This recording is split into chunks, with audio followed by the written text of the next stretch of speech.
Niagara Falls. Majestic. Stunning. Breathtaking. A true world of wonder.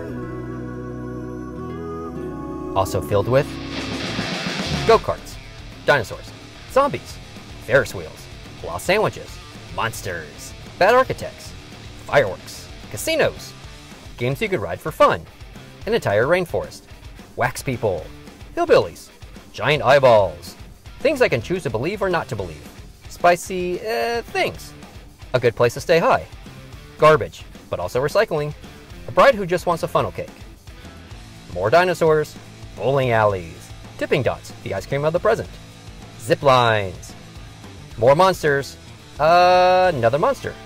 Seriously, what is up with Canadians and haunted house monsters? This guy, and Tim Hortons. So if you go to Niagara Falls, make sure you bring your passport with you so you can see the splendor of the falls from both the Canadian side and the US side. If you go to the US side, then it's a nice quiet state park that allows you to see the falls in a more natural way. You can even do Cave of the Winds, where you can stand as close to the falls as is possible. I am literally soaked right now. But when you go to the Canadian side, you're gonna see something that looks a lot like Gatlinburg meets Vegas. It's bright lights, it's tourist traps, it's bad food, and well, Tim Hortons. There's nothing wrong with any of that. It's kind of fun to walk around and see it all. I guess I just didn't realize that when I went there.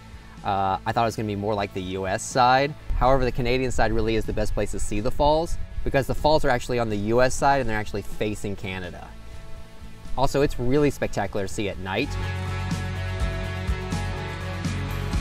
with all the lights and, oh yeah, the fireworks.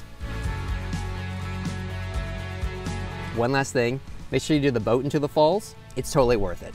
I did it on the Canadian side and I think I paid about $32 US. Thanks for escaping normal life with me. Kind of.